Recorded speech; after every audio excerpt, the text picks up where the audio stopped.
a la segunda edición del Arte de Compartir, que este año hemos titulado Mediación In and Out. Y bueno, queríamos recordar que este evento no es algo nuevo, sino que ya hace 1 año y medio que hicimos la primera edición, porque en las Jornadas Europeas de Patrimonio, que se titulaban en el 2018 el Arte de Compartir, pues a Carlos y a mí se nos ocurrió la idea de crear un encuentro entre los museos y los centros culturales de Cantabria, ¿no? Para ver un poco el panorama de las redes sociales. Lo sorprendente es que vinieron todos al encuentro y hablamos, ¿no? Compartimos un poco nuestras experiencias, vimos pues el tema educativo, la mediación, la comunicación, ¿no? Cómo estaba el panorama en Cantabria. Y bueno, pues vimos la necesidad de que este encuentro había que hacerlo más a menudo, así que esta vez pues se nos ocurrió invitar a los mayores influencers en materia en las redes sociales, ¿no? En materia de arte, museos, patrimonio, cultura, quien incluyó a Abraham, que es nuestro representante local, y quien presentará a los ponentes como es debido, que nos darán una masterclass, porque yo básicamente voy a hablar un poco de la organización del encuentro. Las charlas por la mañana va a constar de las ponencias, 3 charlas de unos 45 minutos, 15 minutos de pausa para el break, para preguntas. Para los ponentes, pues sí que requiero un poco de puntualidad, ¿no? Precisión suiza en los tiempos, porque necesitamos que haya, pues que se respeten un poco los tiempos para que podamos, ¿no? Todos participar. Para los asistentes, recuerdo que este encuentro es versión 2.0, o sea que la participación no es una opción, es una obligación. Así que en las pausas sí que, bueno, pues vais a poder preguntar a los ponentes temas relacionados con la cultura. Este encuentro es in con vosotros, pero también out. O sea, estamos en streaming, así que los que están en las redes sociales también con el hashtag El Arte de Compartir, pues pueden plantearnos también cualquier pregunta. En el caso de que no haya participación ni in ni out, pues tenemos un comodín. ¿Lo enseño? Sí. Lo podéis llamar como queráis, Barroloto, Cipriloto, Saraloto. Barroloto me gusta. Barroloto me gusta. No sé si habéis dado cuenta que cada silla está numerada, entonces el número que salga, pues el afortunado. Si sale el número no conlleva premio económico, aviso. San Ildefonso. Y bueno, para ir terminando, toda la planta baja va a ser para nosotros hoy, toda la planta baja del museo. Aquí vamos a dar las charlas, en ese lado va a estar el catering para las pausas. Luego, al fondo a la derecha están los baños, para quien fume muy mal hecho, pero se puede hacer, se puede fuera del museo. Y también para quien quiera salir y entrar del recinto es posible, pero siempre llevar la acreditación encima para que en taquilla sepan que estáis en el encuentro. Así que nada, ahora doy paso a mi compañero Abraham, y para quien va a presentar a los ponentes y las charlas de que van a constar. Así que nada, muchas gracias. Gracias. Buenos días. En primer lugar, antes de presentar al primer ponente, quiero pediros un aplauso para Carlos Mirapeix y Bea y todo el equipo del Capricho que han organizado esto, que es algo que la verdad han puesto mucho esfuerzo y creo que se merecen un poco de reconocimiento. Muchas gracias.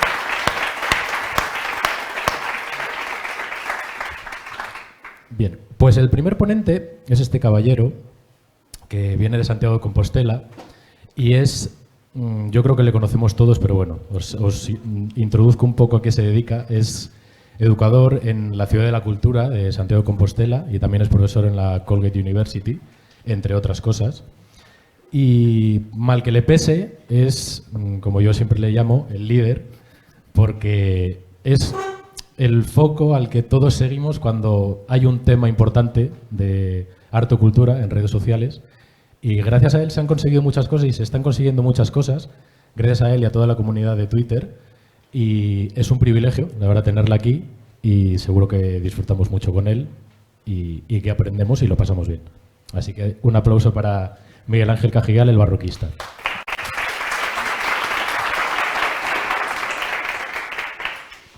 Bueno, primero, muchas gracias por venir, muchas gracias a Bea, a Carlos, a Abraham por la presentación. Es un privilegio para mí estar aquí con vosotros. Nunca había estado en el Capricho y me encanta este edificio. Lo voy a decir, venga, yo es que además no me corto. Yo no me entusiasma mucho Gaudí, ¿vale? Pero me encanta este edificio. Me gusta muchísimo este edificio, en particular. Ya en Twitter ya explicaré por qué no me entusiasma Gaudí y tengo un poquito de sus mis más y mis menos. Pero hoy no estoy aquí para hablar de Gaudí, estoy para hablar de otras cosas. La idea original, a la hora de venir aquí, era explicar cómo hacer que un museo cambie, o cómo hacer que los museos y las instituciones culturales cambien. Desde el punto de vista de cómo comparten sus contenidos, de cómo nos enfrentamos a los contenidos online y de cómo podemos difundir a través de las herramientas online los contenidos culturales. Lo cierto es que la pregunta es un poco traicionera, porque, es verdad, hay un montón de museos e instituciones culturales que ya han cambiado. Es muy difícil, además, para los museos y para las instituciones culturales, y sé que aquí y en casa hay mucha gente que lo sabe mejor que yo incluso, cambiar a este nivel. De momento, con las redes sociales nos pasa una cosa un poco rara, y es que como pasa con todas las innovaciones, pasó con los videojuegos y hasta pasó con el ferrocarril, experimentamos un cierto rechazo de entrada a ellas, ¿no? Entonces a veces me dicen, pero tú estás en eso del Twitter, ¿no? Eso del Twitter como quien estuviera ahí traficando con sustancias ilegales. Y yo pienso, sí, igual que uso las calles, me subo a un autobús y cojo un tren para ir a Madrid, estoy en eso del Twitter e intento estar en otras redes sociales. Lo del ferrocarril sabéis que no es un símil extraño, porque cuando se inventa y se distribuye el ferrocarril, se empieza a aplicar por todo el mundo, había un montón de gente que estaba en contra del ferrocarril porque consideraban que era malo para la salud humana, el ferrocarril, ¿no? Que nos iba a dar a todos una especie de cataclismo si nos subíamos a un tren. Pues el tren de las redes sociales es un poco parecido. Entonces yo he pensado sobre todo en contaros cómo yo me subí al tren de las redes sociales y explicaros un poco en qué consisten para mí las redes sociales y particularmente Twitter, porque yo sobre todo soy tuitero y eso es una cosa que tengo muy clara. También estoy en YouTube, también estoy en Instagram, porque para mí son herramientas fundamentales, pero sobre todo donde yo hago vida social, cultural, es en Twitter. Entre otras cosas, porque para mí Twitter, mal que le pese a Twitter, es la única red social real, ¿vale? Es la red social donde la interacción social es necesaria, es obligatoria y se construye y se crece a través de esa interacción social. Cosa que en las otras redes sociales es un poco distinto. No vamos a entrar en esas, pero cada una tiene su manera de funcionar y desde luego Twitter es la única que genera esa interacción social de manera obligatoria. Si me conocéis, sabéis que yo en Twitter hablo un poco de todo, pero mi idea original era hablar solo de un tema, de barroco, y por eso soy el barroquista. Me han preguntado un montón de veces por qué el nombre, me han preguntado si era por el comidista, que me sigue. De hecho, cuando me empezó a seguir, le dije a Miquel, qué guay, ¿no? El barroquista siguiendo al comidista y viceversa. Vas a tener que hacer un banquete barroco un día. En realidad fue por un grupo de música. Yo soy una persona muy antigua, ¿vale? Muy clásico. Yo soy un señor del siglo XVIII-XIX, aquí donde me veis. Yo en mi casa solo escucho música de gente que está muerta y enterrada. De hecho, normalmente que llevan muertos 200 años como mínimo. Y hay un grupo de música barroca muy bueno que se llama Ibarroquisti, ¿no? Fantástico. Y a mí me gustaba cómo sonaba. Y cuando yo empecé en esto, empecé con un blog. Un blog. Suena como el invento de la rueda. Un blog. Y dije, una de las mejores decisiones que tomé en mi vida fue, bueno, me voy a hacer el perfil de la marca del blog en todas las redes sociales. Por aquello de, ¿qué va a pasar? Y mi idea original era publicar cosas en el blog y compartirlas en Facebook, en Twitter y en Instagram, ¿no? Que es una idea como muy bonita, completamente equivocada, o sea, eso es justo lo que no se debe hacer, pero yo no tenía ni idea y así fue como empecé. Y poquito a poco me fui dando cuenta de que en realidad las redes sociales sustituían completamente al blog porque eran más potentes, mucho más prácticas y mucho más interesantes que el propio blog. De hecho, el blog lo sigo teniendo, lo uso como un repositorio, una cosa así, parecida, pero ya prácticamente no le doy vida y estoy ya volcado completamente en redes. ¿Para qué sirven las redes sociales? Para todo lo que se os ocurra y muchísimo más. De hecho, solo os voy a traer dos ejemplos, ¿vale? La promoción va a ser breve, no me voy a hacer mucho autobombo, pero una de las cosas que a mí más me gusta en la vida es coger el teléfono móvil, meterme en un museo y contar en Twitter en directo lo que yo estoy viendo en el museo. ¿Por qué hago esto? Pues queda como un poco egocéntrico. Porque yo he notado muchas veces, tanto en el trabajo como fuera, que a mucha gente cuando se enfrenta a un monumento o a un museo le cuesta entrar directamente. Y luego somos como muy críticos, y yo el primero, ¿no? De, la gente va al Louvre, que está lleno de obras maestras, y solo van a la Gioconda. Es que es la única clave que les estamos dando. Si la única clave que les estamos dando es la Gioconda, que es lo único que reconocen, al final el resto de las obras, aunque sean incluso superiores a la Gioconda, es que les van a dar igual, porque no tienen claves para entrar en ellas.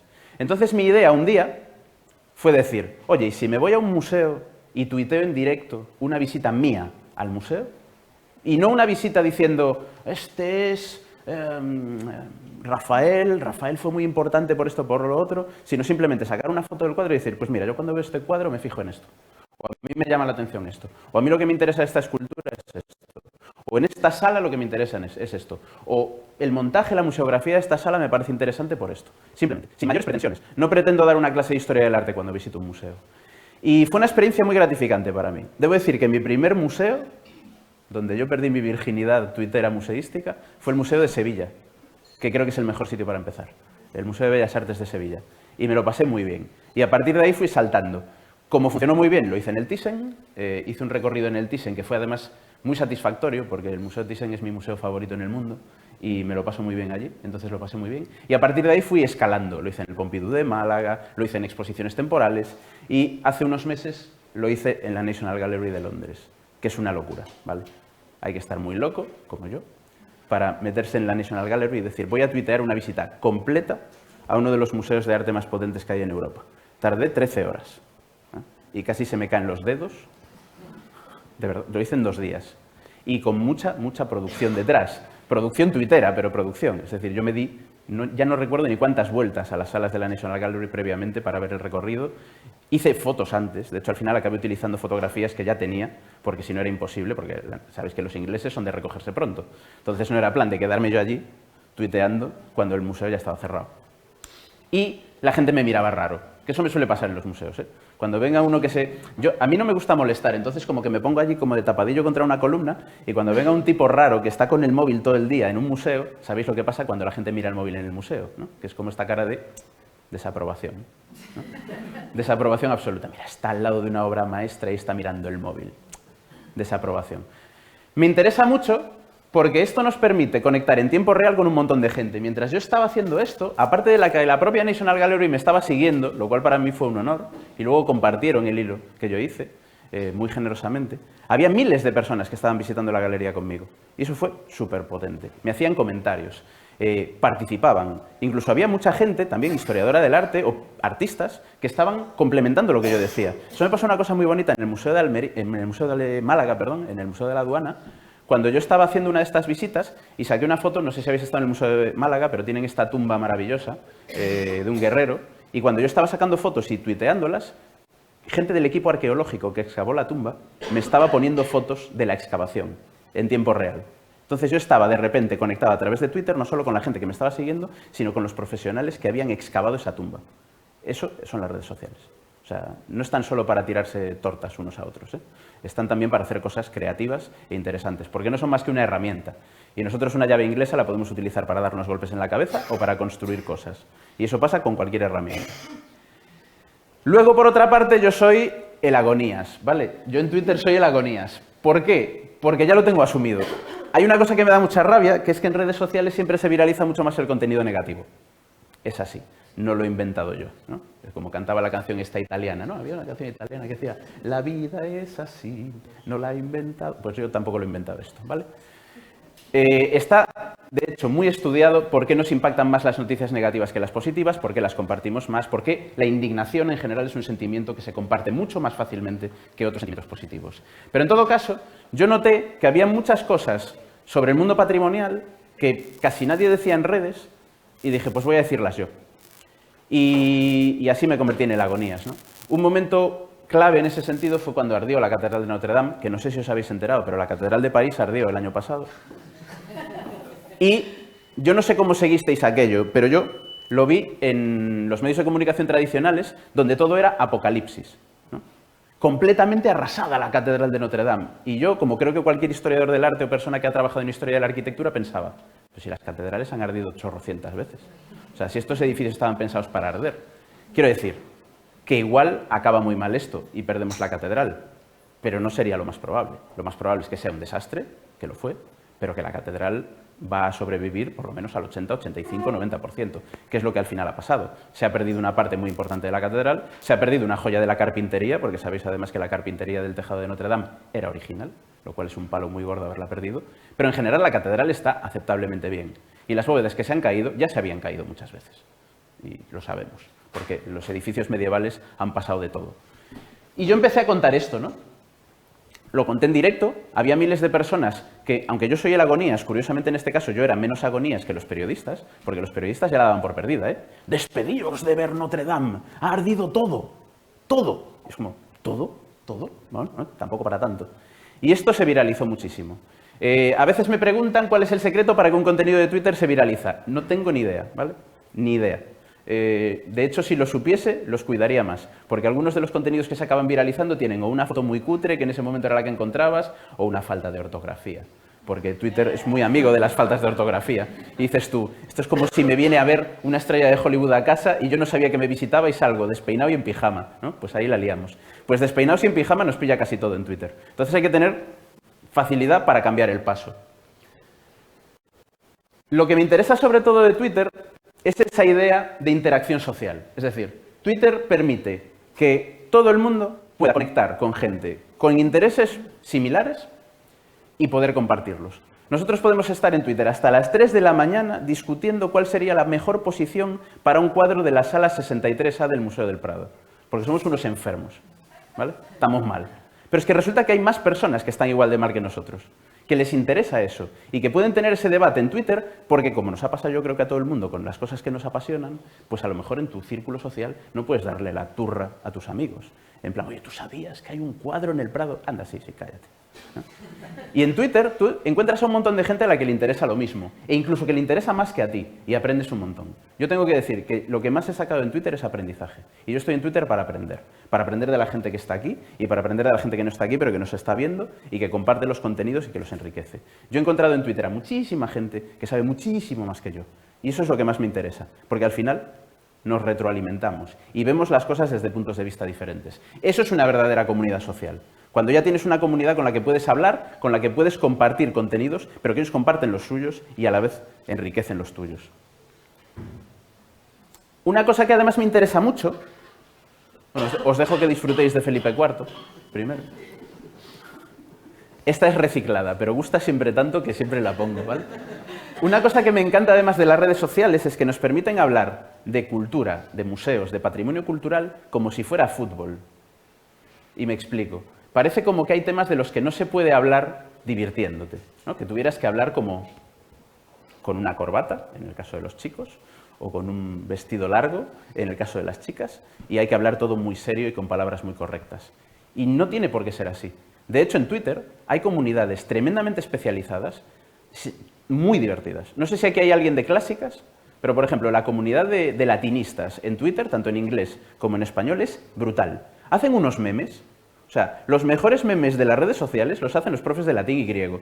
Son alucinantes, pero son tan buenos que es como, no me lo puedo creer. O sea, yo recuerdo uno muy divertido sobre la batalla de Teutoburgo. Fijaos que estamos entrando en un modo muy friki, ¿eh?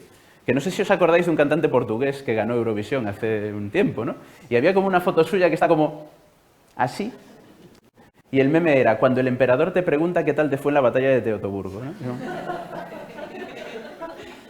Ese punto es muy interesante, porque hemos asumido incorrectamente que para hablar de cultura, para hablar de literatura clásica, para hablar de historia del arte, hay que adoptar un tono, ¿no? Y ese tono simplemente es uno de los tonos que podemos adoptar. Pero podemos adoptar muchos más. Y en las redes sociales podemos adoptar ese tono completamente informal que nos hace crecer, porque al final quitamos las barreras y vamos directamente. A mí me ha pasado muchas veces que me dicen, ¿cómo dices eso? Pues digo eso porque Twitter no deja de ser una conversación de barra de bar, donde evidentemente tienes que tener mucho cuidado también con lo que dices, intentar respetar a todo el mundo, que eso es básico, pero que es una conversación, como acabo de deciros ahora, que no nos escucha nadie, que a mí personalmente Gaudí no me entusiasma, ¿no? Y habría quien diga, pero este tío es un salvaje, está loco. No, pues ya, no.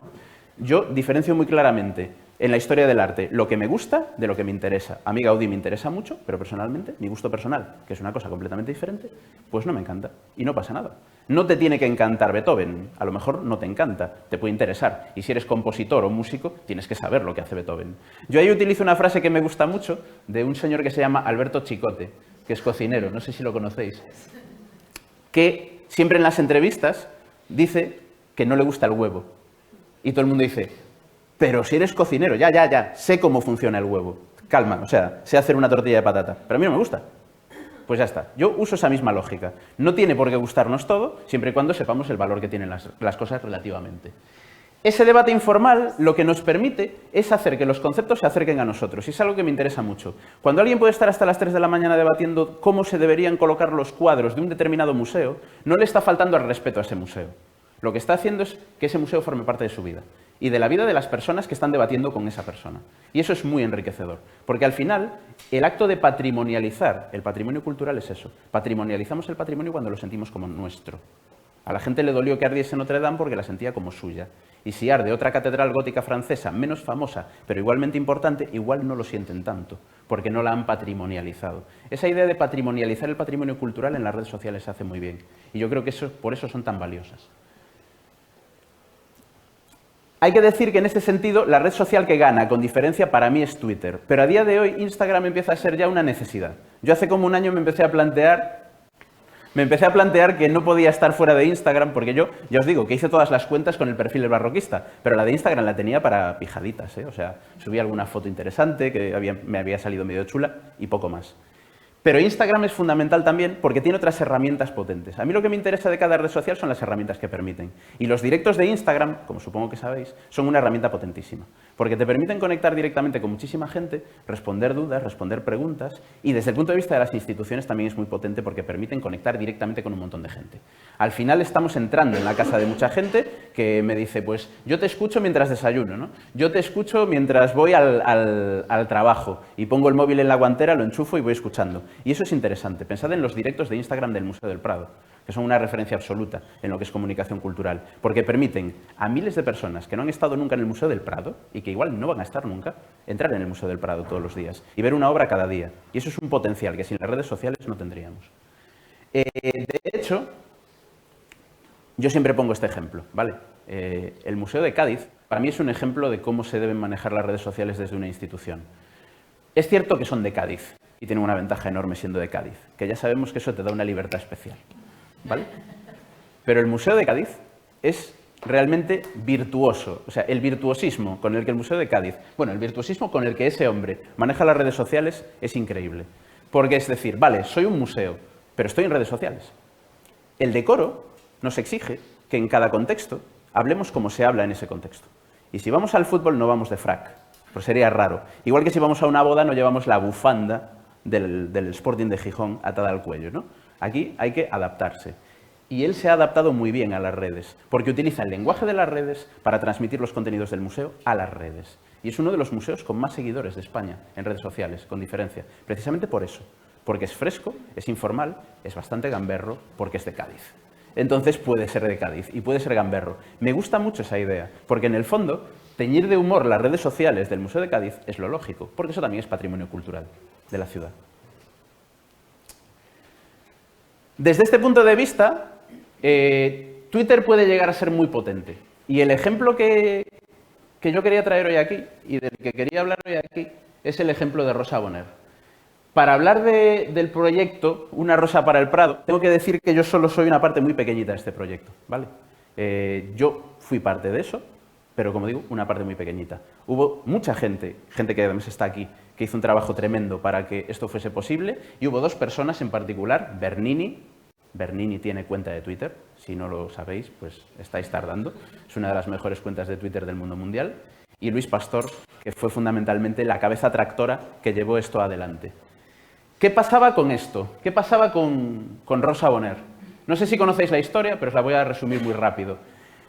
Hay un cuadro de Rosa Bonheur en el Museo del Prado, que salió temporalmente para una exposición sobre diversidad y que yo creo que casi todos los que lo vimos en la exposición sobre diversidad pensamos que era prestado. O sea, no sabíamos que el Prado, en su inmenso almacén, tenía un cuadro de Rosa Bonheur. Rosa Bonheur no es una pintora cualquiera. Rosa Bonheur es una de las grandes estrellas de la pintura del 19, que no la tenemos en los libros de texto, sobre todo porque se dedicaba a un género que el gusto ha ido avanzando y ha dejado lateralizado, que es la pintura de animales. Pero la pintura de animales en el 19 era la pintura de animales, y Rosa Bonheur era una estrella de esto. Llegó a tener una muñeca animada. No te hacen una Barbie así como así. Y Rosa Bonheur tenía una Barbie en vida. Se vendían muñecas de Rosa Bonheur cuando ella todavía estaba viva en Estados Unidos. Ese es el nivel de la que fue una de las pintoras favoritas de toda la nobleza y toda la realeza europea de la época. Y resulta que ese cuadro, el león, está en el Museo del Prado, sale para esa exposición temporal y después nos enteramos de que formaba parte de la colección del Museo del Prado. Y en pleno centenario, cuando uno de los objetivos del Museo del Prado era visibilizar más a las mujeres artistas, nos preguntamos cómo narices ese cuadro estaba guardado. Porque si uno de los objetivos principales, que no lo decidió nadie, lo decidió el Prado, era visibilizar a las mujeres artistas, tenéis a una de las mejores mujeres artistas del XIX metidas en el almacén. Así que lo que decidimos fue empezar a hacer un poquito de jaleo, que es lo que se hace en Twitter. Jaleo respetuoso, pero un poquito de jaleo. Hicimos un par de hashtags, el Team Bonheur. Ahí la verdad es que recibimos muchísimo apoyo de muchísima gente en todas partes y sobre todo de esa comunidad social. La nube de la comunidad social me parece una parte muy importante, porque si yo, o Cipri, o Luis, o Bernini, o Sara, o Abraham, o quien quiera, quiere ir solo a la guerra, en redes sociales no lo va a conseguir. Nunca. Es absolutamente imposible. Por eso yo insisto mucho cuando las instituciones me preguntan, si no riegas tu red social, no uses las redes sociales. Porque al final, muchas veces las instituciones no pueden hacer mucho más, pero mantener una red social solamente como publicidad, sin poder regarla, al final acaba generando el efecto incluso contrario. Cuando la gente ve que casi todo lo que compartes es promocional y no estás aportando nada a esa red social, estás dejando de regarla. Se te va a secar el jardín. Y el día que necesites de verdad que te echen una mano, no te la van a echar. Porque van a decir, no, no, estos son los que todo el rato están publicando solo promoción. Toda esa gente que veis ahí, y muchísima más, participó.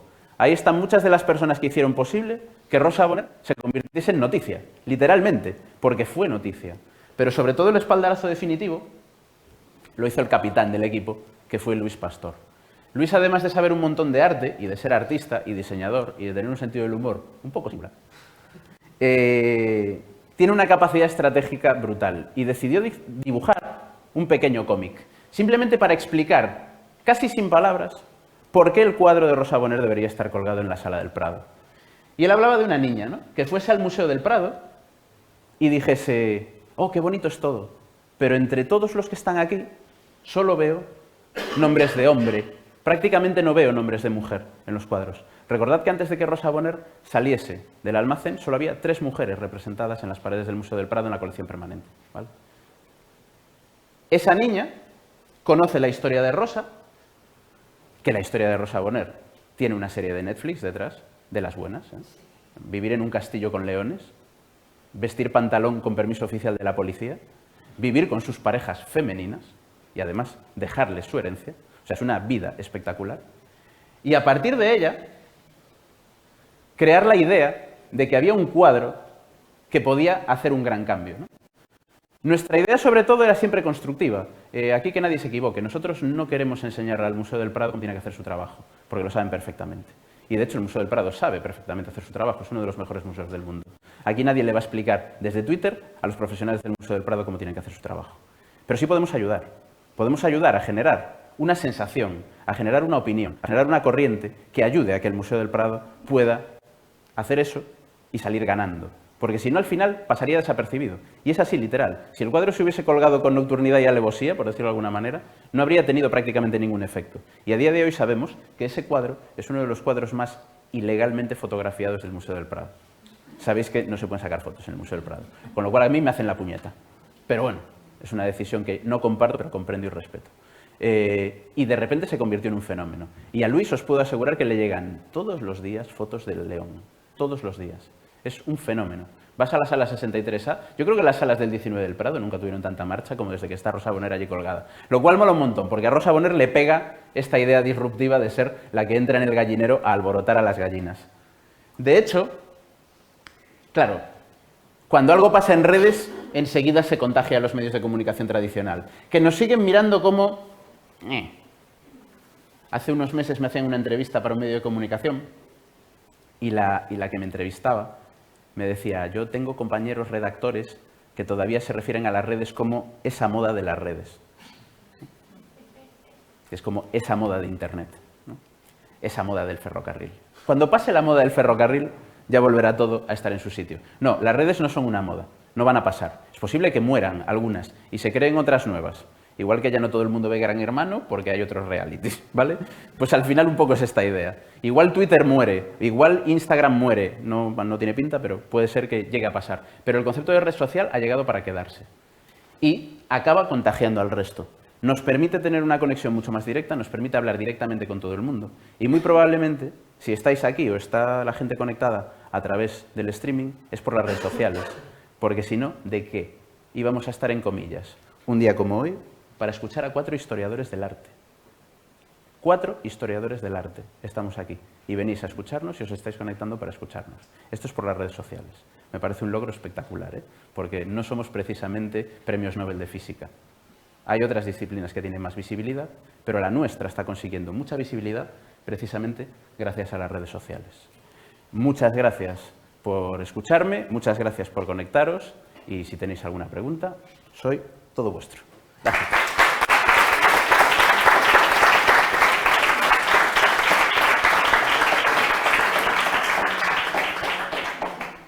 Bueno, pues muchísimas gracias.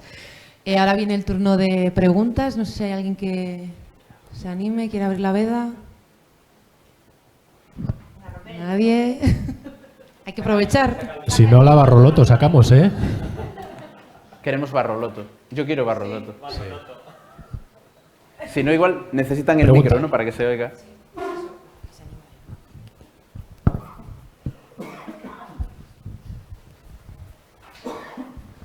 Hola. Se escucha. Sí. Una cosa que comentas sobre, bueno, que tú empezaste con un blog y luego de ahí te diste cuenta que bueno, donde se mueve la conversación y donde se mueve la información es en redes sociales. Pero ¿no os preocupa la dependencia de plataformas sobre las que no tenéis ningún control? Sobre todo estoy pensando de cara a censura. Es decir, tú ahora mismo tienes un montón de seguidores, es verdad que te mueves en 2 redes, no en una. Si desaparecieses de una, te quedan los otros, pero no dejas de estar un poco vendido en ese sentido, ¿no? El no tener un espacio propio en el que no te puedan censurar porque sale una teta fuera de... Es muy interesante eso que dices. Yo estuve en la lista negra de Twitter. Se supone que esto no se sabe, ¿vale? Pero yo estuve en la lista negra de Twitter todo el verano porque compartí, oh Dios mío, una poesía de las de Tiziano, un cuadro de Tiziano del Prado. Y había una teta. Bueno, peor. Había un cupido desnudo. Pobre algoritmo. Le tuvo que petar la cabeza a la máquina. ¿Sabes? Claro, un niño desnudo. Este tío tiene que ser lo peor.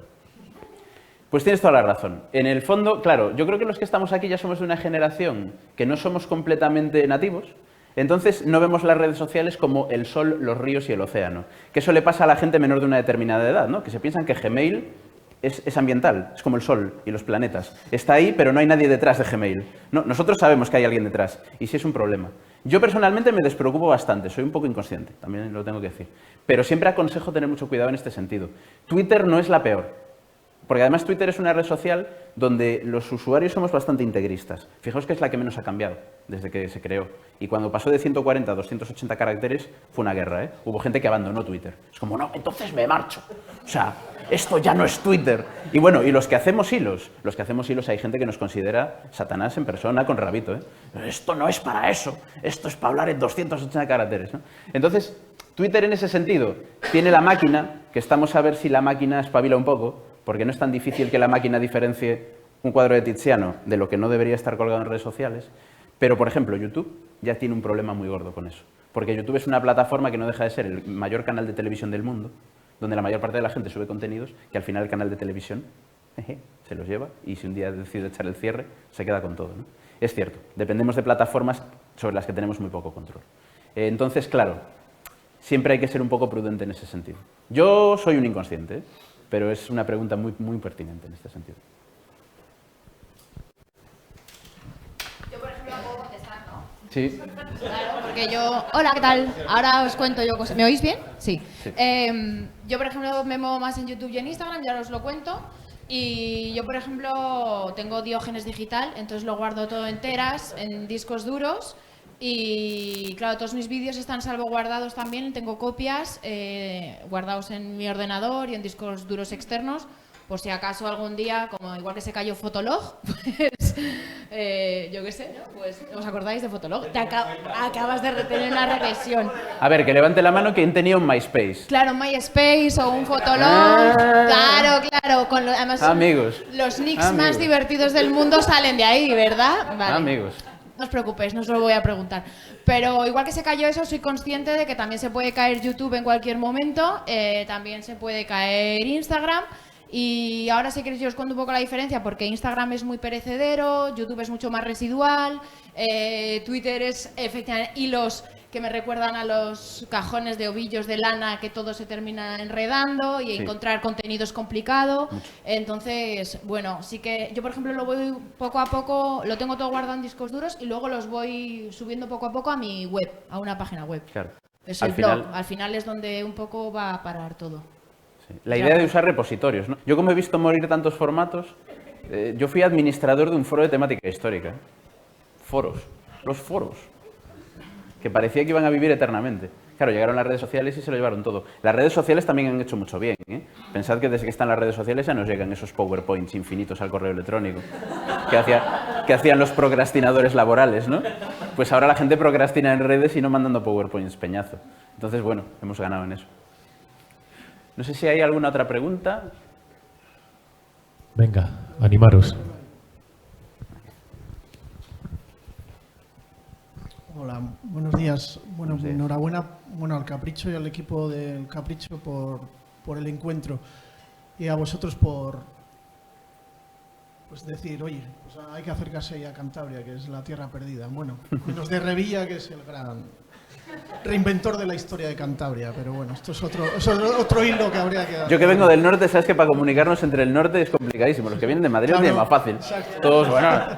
Bueno, a lo concreto, quería abrir otra problemática que has comentado muy levemente y aprovechando que está una directora de un museo nacional aquí, el tema de fotos en los museos.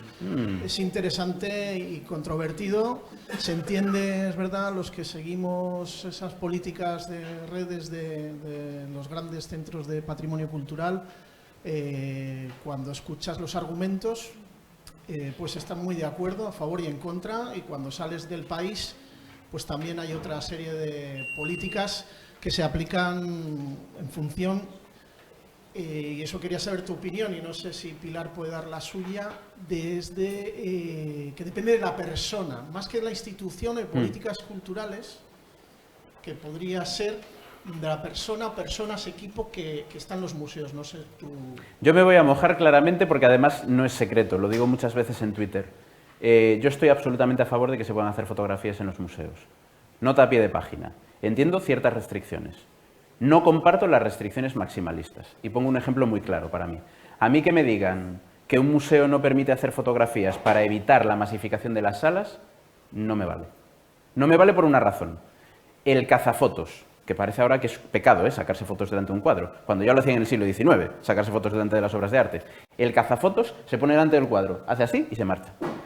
Mientras que si yo saco mi Moleskine, mi lápiz, y me pongo a escribir mis ideas brillantes delante del cuadro, todo el mundo entiende que tengo derecho a hacer eso, que forma parte del disfrute intelectual.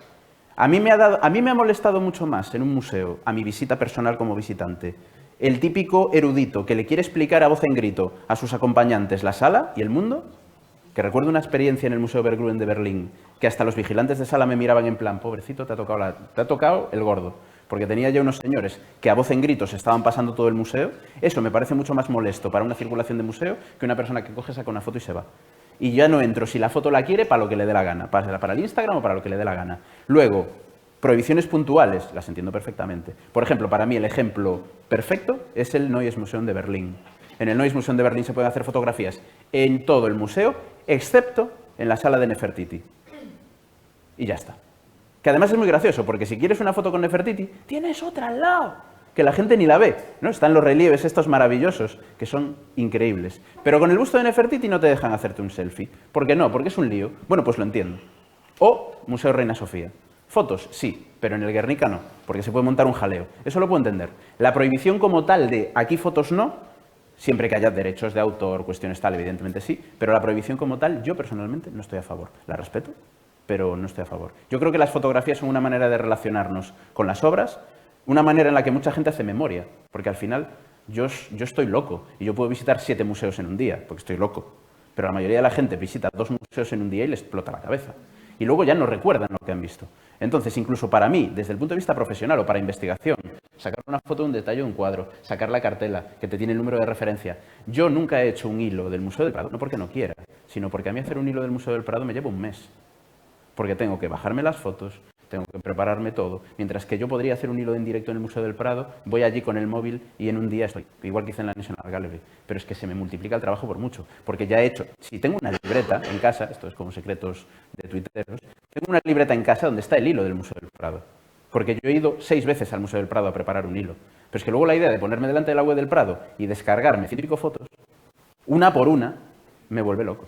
Entonces, al final, es muy complicado. Yo, a favor de las fotos. Y defiendo muchas veces en Twitter que las fotos no son las culpables de las masificaciones de los museos, de los pocos museos que tienen la suerte de estar masificados.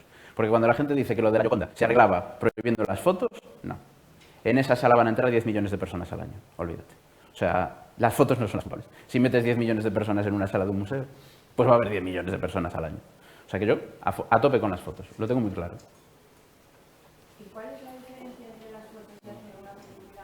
Porque yo muchas veces hago un vídeo cortito y luego voy parando la imagen para sacar la foto que me interesa. Claro, pues es un poco lo mismo. Foto por foto, quiere decir. Sí. En los museos, en general, somos muy reacios a que se hagan vídeos, porque despistan, porque tal. No, es lo mismo. O sea, al final es una manera de guardar el recuerdo y te ayuda muchísimo. A mí es que, o sea, el teléfono móvil es una de las herramientas más potentes que hemos sido capaces de inventar los seres humanos. Es potentísimo. Y al final, utilizar es como ir a una carrera con una pierna atada a la espalda. Es como, no, mira, puedes visitar el museo, pero no puedes hacer fotos, no puedes... Ahora hay sitios donde quieren inhibir Internet en los museos, ¿eh? ¿Qué digo yo? Pero ¿qué problema hay por conectarte a Internet en el museo? O estas fotos... A veces somos muy moralistas, ¿eh?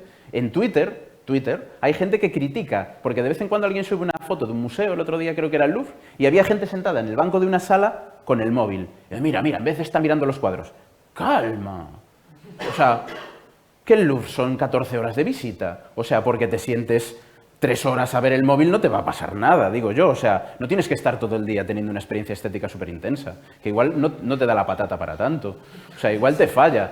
Podemos sentarnos, podemos mandar un WhatsApp a casa en plan, mira, pues me voy a enredar un poquito más, no pasa nada, ¿no? Yo no sé si recordáis una foto que se viralizó muchísimo hace unos años, de unos chavales en el Rijksmuseum delante de la ronda de noche, que yo esa siempre la uso en las clases. Se montó un Cristo en medios de comunicación, ¿eh? Los jóvenes de hoy en día, esto hay un rap de Lelutier que habla de los jóvenes de hoy en día. Los jóvenes de hoy en día delante de la ronda de noche mirando el móvil. Déjales en paz, hombre. O sea, si al final... No, que estaban haciendo un trabajo, porque luego el Rijksmuseum dijo que estaban haciendo un trabajo, estaban buscando información, o sea, encima prejuicios. Yo ahí, personalmente, todas las herramientas que con orden en las salas y con mucho cuidado, porque cuidado que el teléfono nos abstrae mucho y nos podemos dar un cabezazo contra una pieza, que eso está muy mal, ¿vale? Pero, con orden, yo creo que no debería haber problema. Hay museos, por ejemplo, que hacen una cosa, yo solo vi en bastantes museos en Centro Europa, que si quieres hacer fotos, te autorizan, te ponen una pegatina y entonces los vigilantes de sala están pendientes de ti. Dicen, vale, ese va con la cámara. Por si acaso se acerca mucho a la escultura, cuidado que estás muy pendiente del móvil. E incluso te dejan trípodes.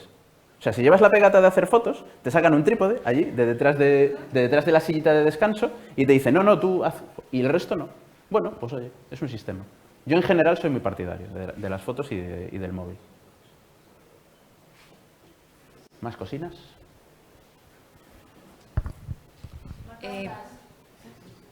Sí. Bueno, me gustaría que he oído pues, en Twitter y por ahí he visto que la museografía y demás, pues comentas un montón de cosas y quería saber qué salud tienen nuestros museos en España a día de hoy. Por ejemplo, con el tema de la esfumerda, de lo de la Gioconda y demás. Has tocado el tema. Has tocado el tema y además estamos en presencia del creador de uno de los mejores conceptos artísticos del año pasado, que es sfumerda, ¿no? Que yo fui un poco más bruto y dije, llámale mierda, no sfumato. Hablo de sí. un montón y demás, como has hablado de varios museos, un poquito porque yo tengo una porque tenían las ventanas abiertas, estaban dándole el sol a las obras. Entonces, Sí. yo es algo que siempre comento, o sea, digo, pero, a ver, yo, museografía, museología, lo que estudiábamos en la carrera, pues bueno, pues la asignatura, para mí no me interesaba lo que es en sí ese tipo de asignatura como algo profesional, pero sí que me llama la atención. En general, yo creo que la salud Y de creo los que en museos... España creo que es buena, pero vamos, no... En general, yo creo que la salud de los museos españoles es de buena a muy buena, ¿vale? Con todas las limitaciones que tienen, que no son pocas. En Italia tenemos la Galería Borghese, que es famosa porque churrusca al sol sus cuadros. Pero así. Y lo del Louvre no tiene nombre. Que yo sé que el community manager del Museo del Prado nos tiene que odiar, porque al pobre le damos un trabajo que no es ni medio normal, por culpa de las etiquetas, sobre todo. Pero sobre todo cuando hablamos del Museo del Prado, yo creo que es porque lo tenemos muy patrimonializado, en el sentido de que lo queremos. O sea, tú hablas y te subes a las paredes con algo que quieres y que piensas, a ver, hombre, sacar el cuadro de Rosa Bonheur, que tampoco cuesta tanto, ¿no? Pero si lo comparamos con otros museos de su parangón, lo del Louvre no tiene nombre, literalmente. Y es un museazo, ¿eh? Pero los cuadros sucios, por decreto, no pueden estar. Un día vamos a hacer un ranking de los 10 cuadros más sucios del Louvre. Y es un escándalo. Porque la Gioconda da pena verla. Pero el Caravaggio... Yo es que en el Caravaggio no veo nada. La balsa de la Medusa. ¿Vosotros veis algo en la balsa de la Medusa? O sea, porque sabes lo que hay. Y porque te lo has estudiado, que tenías la ficha de cartulina diciendo hay una figura abajo que tiene esta posición. Pero en la balsa de la Medusa no se ve nada. Se salva David... porque con los colores de David y la línea de David se ve todo más o menos claro. Y el tipo con los contrastes jugaba bien. Pero hay cosas en el Louvre que no se ve absolutamente nada. Te plantas allí delante y ves color pipí. El otro día hice una guía rápida para saber cuando un cuadro está muy sucio, ¿no? Que es, si parece que está metido dentro de un vaso con pipí, está sucio. O sea, los cuadros del Louvre son todos amarillentos. Parece que está en una cocina. También es cierto, ¿eh? Que cuando hice el hilo sobre la Gioconda sucia y tal, también dije... El que limpiaron de Leonardo se montó la Tercera Guerra Mundial, así que yo también les entiendo, mira, que limpie la Gioconda tu tía. O sea, yo no me voy a meter en otras, pero es un escándalo, es un escándalo. Se salvan los que tienen colorido y los que tienen una calidad técnica extraordinaria. O sea, tienes el Tintoretto que se ve muy bien, o el Veronés, pero el resto se ven con mucha dificultad, con mucha dificultad. Bueno, pues hasta aquí el turno de preguntas. Muchísimas gracias otra vez por la Muchas ponencia. gracias. Así que nada, otro aplauso. Para él. Y nada, tenemos ahora 5 minutines antes de la intervención de Sara, así que nada, para tomar un café, baño, lo que sea, ¿vale? Tenemos una pausa.